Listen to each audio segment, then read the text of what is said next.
They headed over. They thought they had submitted each and everything that they needed. One person was picked up, and that's of course Lateef Sebagala. Then, just a few days ago, he said he would not be running. Is that a clear summation of what actually transpired? Yeah, that's actually a clear summation of what happened. And but I wanted to say that stepping down, just like running for office, is an individual decision.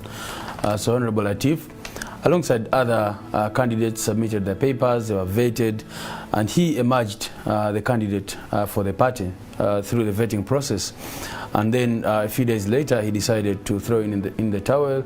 He decided to withdraw from the race. He addressed a press conference and did the same thing. So it was an individual decision, which, I mean, even if you look at the electoral laws of Uganda, a candidate can withdraw from the race anytime before nominations. But isn't this something that he could have considered before he actually picked up the forms?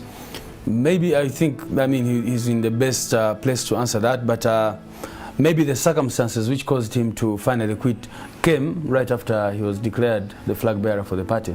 I don't know, I've not had a chat with him about that, but it's really about him, and I think he's best suited to answer that specific question. As it stands right now, what is the way forward? What happens now to this particular position? Are you then ready to field someone else? And first answer that before I ask the follow-up question. Yeah, so as you know, every time somebody steps out of the race, if the person has been declared flag bearer already, then that position becomes vacant, it will be re-advertised and people apply. So yesterday the Election Management Committee re-advertised that particular slot, and people are free to pick expression of interest forms, return them, and by the close of deadline tomorrow, we'll see if some other people will have expressed interest.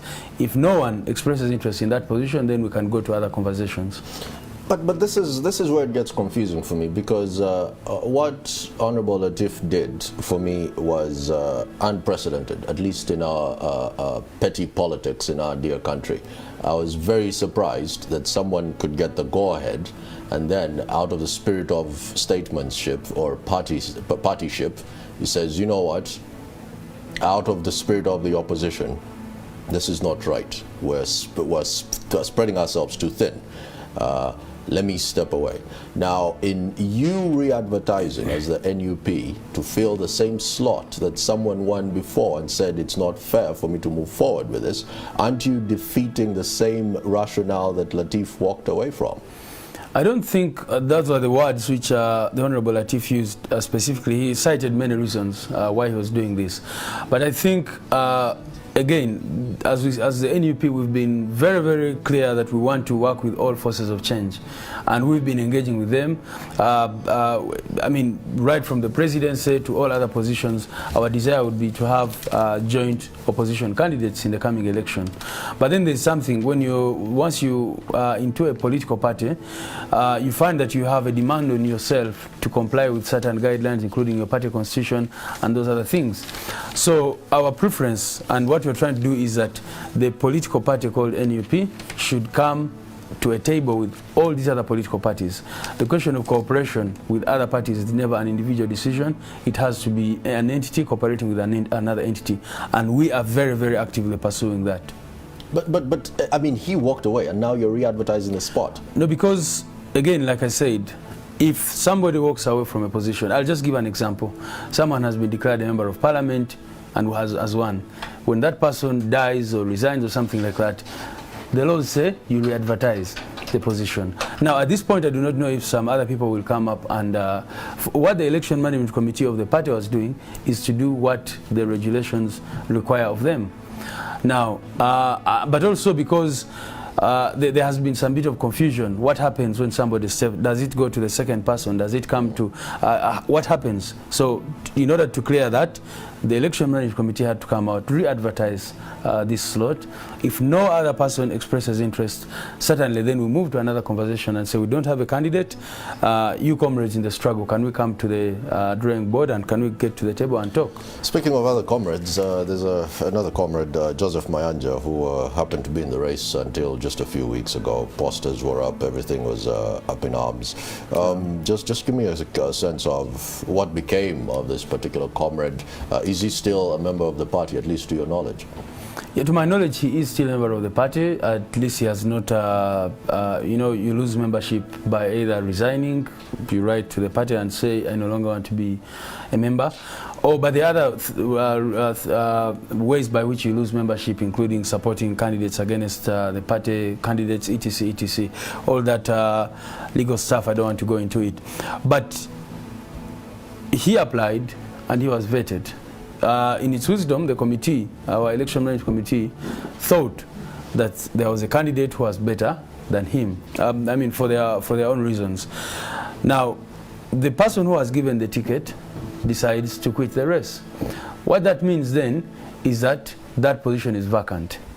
And I'll just give an example. Once, you see, if it is before a candidate is declared, a flag bearer is declared, then it's different. Now you have to consider the other candidates in the race. But you declared someone, so yeah. But once you've declared someone and the person says, no, I'm no longer interested, then it means that you have to reopen. And if he applies, certainly he will once again be considered by the election management committee. Fascinating.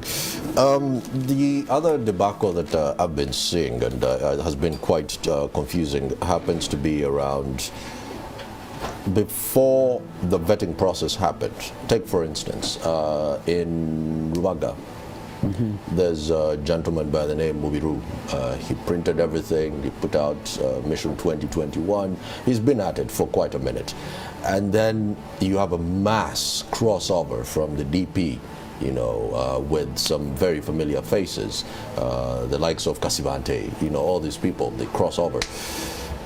What then becomes of some of the old guard? And the reason why I say old guard is some of these guys were with you long before it was just people power. Let me put it like that, you know.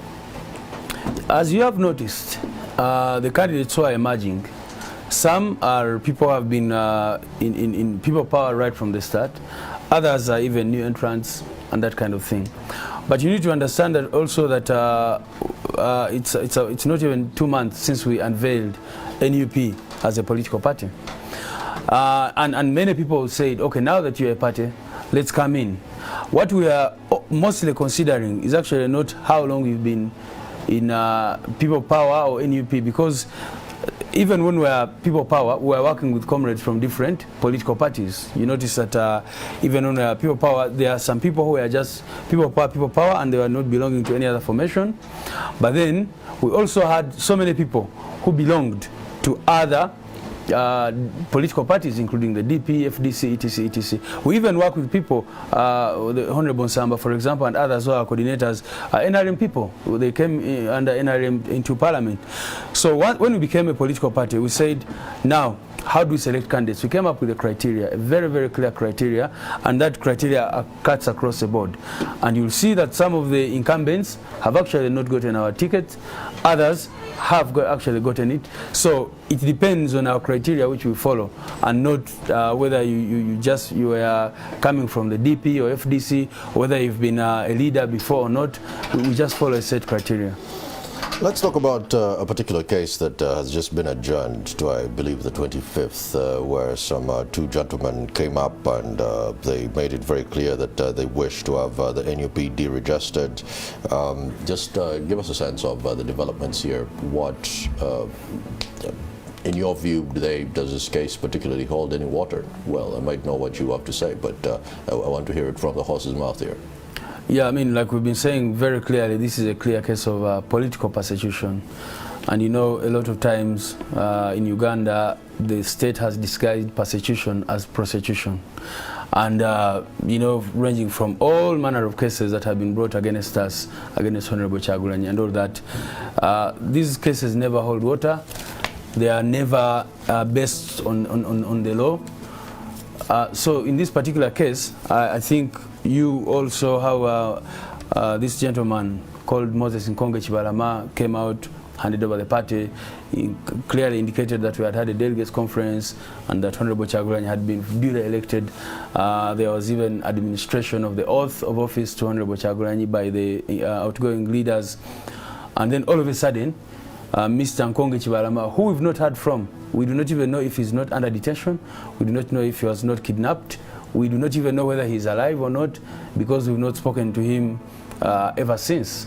So, I mean, and then you remember that the forces first came out and said, oh, no, we do not know where he is. And then the following day, someone was saying, oh, we are protecting him for his personal security or something like that. So it's a one of those ridiculous cases which holds no water. And I believe that no one should be bothered by it. Going forward, if you're getting this much stick this early on in the race, how prepared are you for what's to come leading up to the poll itself? You know, when we came into this business called the struggle for a free Uganda, we expected so many things, and we still expect much more. Because those who have dared to take on the system previously have faced numerous problems, and we are not naive to those challenges that people like us eventually go through. But we are ready to take on what we think is right and just until we see a free country. We've seen some members join, and then a few weeks later they run for the hills. One very particular one that struck me was Mr. Basajja Mivule. He had a few things to say about the leader of the party.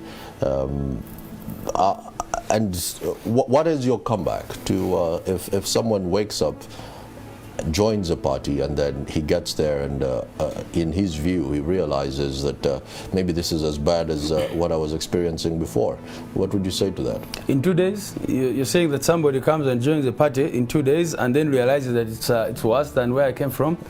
You need to understand that in Uganda, one of the most lucrative businesses, actually what I would call the most lucrative business, is called Bobiwine, or the Honorable Kyagulanyi Sentamu Robert. Through him, people have gotten all sorts of favors from the state. Because of him, I mean, he's the worst enemy for the state, but also the best friend to many of these people who want quick money and that kind of thing. So you'll see a lot of them coming, taking pictures with him, so that they go the following day and get paid by the state. And they say, oh, you know, I mean, we've seen so many people who came, got 2-3 pictures with Bobiwine, Honorable Kyagulanyi, and then before you know it, they go and sell them and say, you know, I'm very close to him. See, here I was with him taking tea, here I was with him somewhere, and they think, and because we live in a decadent system where which is extremely corrupt, and where the focus of the state is just keeping power, they will just dish money out to these individuals. So it's not based on principle, and we expected it. So we're not bothered by such people. We know that they came for a mission and they fulfilled it.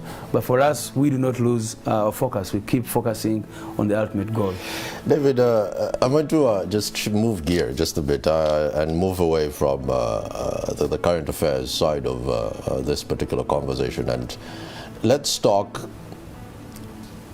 if Honorable Kyagulanyi were to win the presidency, you would be his right-hand man. What would you change first? Where's the biggest rot that smells so bad you could smell it from here to Busabala? Well, the biggest problem of our country is governance, and we've been making it very, very clear. You fix governance, you fix everything. But how do you do that, away from the rhetoric? Exactly. So what you do, there are simple things that you can do to fix a country. First of all, the leaders must understand that they are not in power to just serve their own selves and their own interests. You must understand that the position of leadership is a position to serve the people. The NRM lost it the day keeping in power became its main preoccupation. That is a root of corruption, that is a root for nepotism, that is a root of all these problems that you see. Once leaders understand that their mission is to serve and to take the country forward, and to improve the welfare of the people. I want to give you just a slight example. We've been talking about all these people who are given money to denounce Honorable Kyagulanyi. If a person is given 1 billion shillings, I want you to imagine for 1 minute how much 1 billion shillings can do to change the lives of ordinary Ugandans. But of course, David, I cannot substantiate that because I've not spoken to these people yet, and neither have our viewers. These are... I mean, some of these people have been in the press, have come with stashes of money and showed these monies. Yes, but I personally, we cannot substantiate that as this particular media house. But I want you to give me something that is low-hanging fruit, and you could touch this in the first 6 months of your presidency under Mr. Kyagulanyi. This is what would fix this part is rotten, and we could change this like this, some structural reform. Okay, if you want those structural reforms, I can just go into them. First of all, the Uganda's problems can be clustered in 3. Political problems, social problems, economic problems. On the political front, on the democratic front, you have to amend that constitution, do a comprehensive constitutional reform.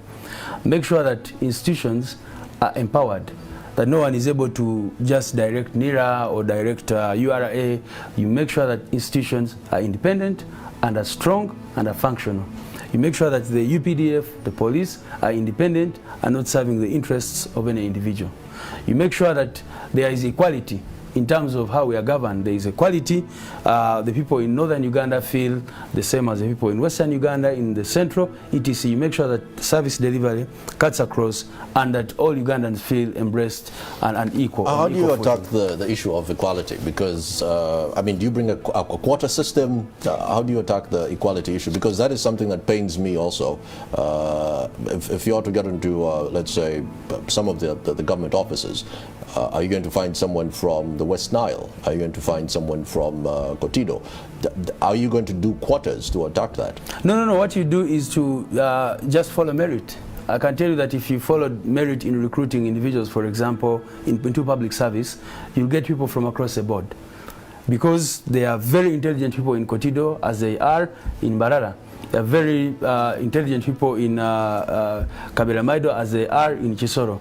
So as long as you... But then my argument would be that if the 10 oldest schools in the country can be placed around the east and the central part of the country, there's been a historical leapfrog of sorts for the central and the east. So it would be very unfair to say that you expect the human capital from the West Nile to compete with the human capital from here, yet the central region has had a head start. Mengo SS was founded close to 90 years ago. Is there a school like that in the West Nile? If you look at Article 32 of the Constitution of Uganda, it talks about bridging those gaps, historical injustices, that there has been structural discrimination of some members of society. And the Constitution provides that steps will be taken, and it will provide for affirmative action to see that those people come and are able to compete. So one of the things to tackle is putting an end to those kinds of historical injustices by making sure they are as good schools in all parts of the country. So you're now redressing it moving forward, you're addressing it moving forward. But in the current situation, what do? You make sure that you are not giving preferential treatment, but you are able to give affirmative action where need be. I do not want to talk about quotas, because if you just follow the word quotas, it may not give you the result you need. But certainly in some cases, like in the army, in police, there must be quotas which are followed. You must say that we must recruit from all districts of Uganda. If we are recruiting into the forces, if we are recruiting into the police, if we are recruiting into intelligence services, these people must be from all parts of the country and should feel that they have equal opportunities in terms of promotion, in terms of deployment, in terms of recruitment, etc., etc. I like that you're going with the affirmative action, because I think one country on the continent that stands out when it comes to this idea of affirmative action has to be South Africa, you know, with the BEE program. Yeah. And it was good until a certain part.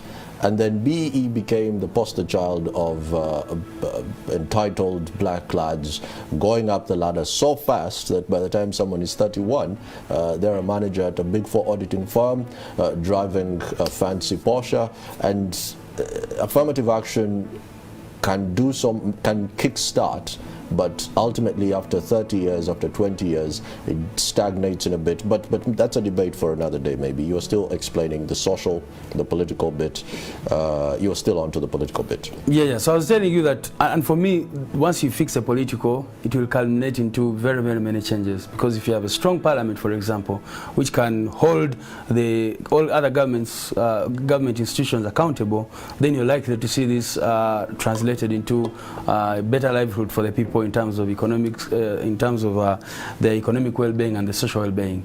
But on the economics, for example, one of the key problems we have in Uganda is that there are no incentives for all these young people who just Uganda is very, very entrepreneurial. You know, many people want to start something, they want to do something, but they are not supported by their government. You find that an investor comes from abroad, comes here, gets a tax holiday, gets free land, gets whatever. I saw the minister for land talking about the same thing. And then once that happens, you find that there's a very, very, very big problem that the local Ugandans, what I would want to say, the domestic citizens of Uganda are disempowered in that sense. So one of the things we've been looking at and what we promised the people of Uganda is that we want to empower the people of Uganda, the citizens of this country, to make sure that if this citizen is thinking about a project or something like that, they find space within their government to be supported and that kind of thing. But David, that sounds very abstract. Support, empowerment, disruption. Give me something that's quite concrete. Are you, let's say during this COVID-19 times, there's been furlough here in Uganda. They give away posho and beans. If I am an entrepreneur, what happens? Can I walk up to, let's say, the Ministry of ICT with an app, and I get to meet the minister or someone who can then move this project forward, like MasterCard has done with so many entrepreneurs? Certainly. Give me something that's concrete. You see, the thing about when you're discussing policy issues, at this level, you don't want to go into the nitty-gritty, because, for example, if you talk about the economic problem of Uganda, it is so wide. Now, if, for example, just to follow through your specific question, when I say that we're going to empower the citizens of Uganda to be able to invest, there are many, many things that go with that, and if I'm to go into each of them individually, then we'll spend the whole day. But I'll tell you, for example, what you're saying. Look at Rwanda and see how it is able to empower the people who develop even an app. The Ministry of ICT knows that its work is to make sure that these innovators, the young people who are innovating, are empowered. That you do not, you are supported to go for further training, that if you're a young person and you're coming up with a very brilliant idea of an app or something like that, or even if you're in the arts, that you're supported by the government.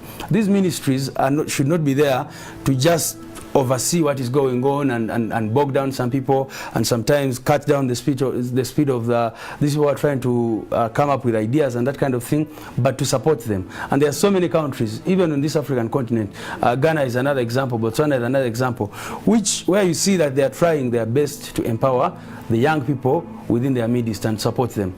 But if you take it out from the ICT and look at this common person on the street, instead of government taxing them heavily and that kind of thing, the government should actually be supporting them. Make it easy for these people to do business and to make sure that you're not introducing new taxes, bogging them down and that kind of thing. Look at electricity, look at downtown and the electricity prices. So these, you just look at the structural issues around empowering your own citizens and to make sure that the economy works for the common Ugandan. I was moving on to the social issues, and the issues social, I can talk about healthcare and education. Very, very critical, very, very important. And that's why I say that you cannot look at one thing in isolation of the other. Because, for example, if I look at military spending in this country and consider that we are not at war and look at the classified expenditure, I can tell you if you got this money and diverted it to education, diverted it to healthcare, you are likely to find that the lives of the people of Uganda are improved. Overnight, actually. I can tell you, we have recently crafted our own budget, saying that assuming that the same money which is available now was available to us, what would we use it for? And we could see that in a very, very short time, you're talking about 6 months, in a very, very short time you can improve the lives of the people by just rediverting, getting the budget of the country and reprioritizing, making sure that all these, this money which is wasted on foreign travels and that kind of thing is put into improving the lives of the people. Why should Ugandans have to go to Aga Khan for a simple operation? Why should Ugandans have to go to India for cancer, to get access to a cancer machine or something like that? Why don't we have that here in this country? But then when you look at the cost vis-a-vis what is spent on patronage, for example, you do not want me to go there, but it's clear every Ugandan knows the levels of patronage in this country. If you look at the money which is spent on those things, you realize that if it's just a matter of reprioritizing where the public resources go, and the lives of the people will be better. Who do you think is the worst performing minister as it stands right now? I think the NRM regime is not performing well. I wouldn't say a specific minister. I think there's a few who try to do their job, but there has to be one that you could say that this person would not survive in our regime. Who do you say would survive if you came in power? It would survive in your regime, and who wouldn't survive? Without going into specifics, I certainly would tell you that there are many people, good people, who are serving a bad system, and I want to focus on the system and not individuals. If you got a Ugandan, and that's just an example of what happened, the excellence, you get a Ugandan doctor, throw them into Aga Khan, they're excellent. Get the same doctor, bring him here, and you do not see their work. Why? There's better equipment the other side, opportunities for growth, etc., etc. Likewise in the politics, there are so many Ugandans who I think are forthright, but who are serving a very bad system. And that's what I'm asking you, because, well, and you're not giving me a straight answer. I don't want to give you a specific answer. There has to be a few people who you are, take for instance, when Madiba, Nelson Mandela, goes into the office, first day as the president, all the white people are packing their bags, you know, of course de Klerk is out, and he tells them that no, you've been serving the president, and it's you're South Africans, and it's only fair that you actually stay and work for me as the president and serve your people. And unless you're telling me that if you were to walk in as the new regime, you would fire each and every one and come with the red berets for each one, then I would take that. But if you're not telling me that, there has to be one or two people who you could point at and say that this person is decent. So you are deliberate. You want me to cause the sacking of somebody, because you know, if Honorable Chagulanyi or even anyone in people power comes up to give praise to any government official. Last I checked, there was freedom of speech in the country. You could give me a lecture on that. But like I'm saying, every time we've tried, actually, in the past, we've tried to actually say, oh, this person is good, we would, and then before you know it, they're knifed. So I'm not here to cause the knifing of some of those people, but I can tell you that we have discussions with many of these people who say, no, no, no, this is a very rotten system.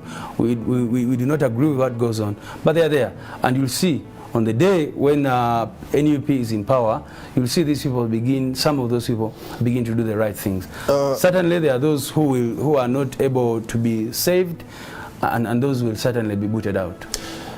Before I let you go, there was a particular debate at the height of the lockdown where retired Colonel Kiza Besigye came up and mentioned maybe it's time that some people accessed some portion of the NSSF money. What was the NUP's position on that? Because at least we got the blue side of this particular debate. What was the NUP's position on this particular predicament of some people accessing their funds before the maturity age? No, actually, I think we issued a statement about it as well, and said that we thought it was reasonable and fair, because NSSF is social security, and if you cannot, if the citizens cannot benefit from their social security fund on such a bad day, what's the purpose of it? So our position was that actually it made logical sense for people to get part of their savings and use that money in this time when the situation was very, very tough for them. David, any last words before I let you go? My last words are to just assure the people of Uganda that our struggle for freedom and democracy is on, and to assure the people of Uganda that we shall win. with their support. We encourage them to be resilient, to continue to be firm, to continue to stand their ground, and to know that there are better days ahead for our country. David, many thanks for making time to speak to us. David Lewis Lubongoya, who is the Secretary General of the National Unity Platform.